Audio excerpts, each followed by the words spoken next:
মা দিবসটা প্রথমত আমি পছন্দ করি না। মা দিবসটা আমি মানিও না।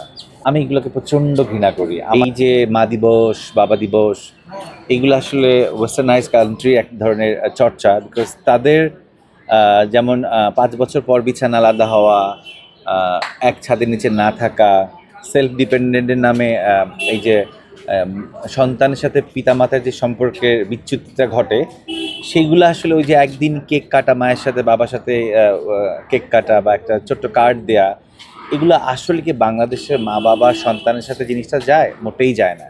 সো এগুলো আসলে এস্টাবলিশ করা, কনজিউমার সোসাইটিকে ক্রিয়েট করা মানেই হচ্ছে পক্ষান্তরে আরেক দিক দিয়ে বৃদ্ধাশ্রম তৈরি হওয়া। এবং যৌথ ফ্যামিলি ভেঙেছে, ছোট ফ্যামিলি হয়েছে, সন্তানদেরকে মেয়েদের কাছে রেখে কর্পোরেট লাইফে যেতে হচ্ছে। সো সন্তানের সাথে বাবা মার দূরত্ব বাড়ছে।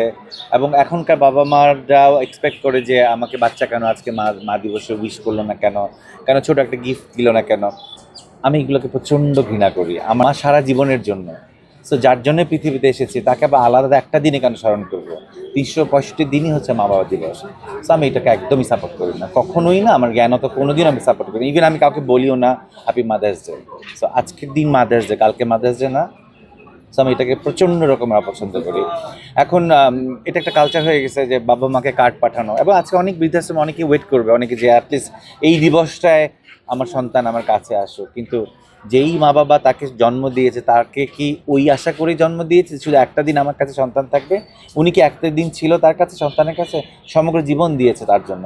তাহলে সেই সন্তান কেন তাকে বৃদ্ধাশ্রমে রাখে? বিশেষ একদিনই তার জন্য ফ্রুটস নিয়ে, একটা কার্ড নিয়ে, ফ্লাওয়ার নিয়ে দেখতে যাবে? এগুলো হিপোক্রেসি। আমি চাই এই ধরনের হিপোক্রেসি আমাদের দেশে অন্তত না হোক।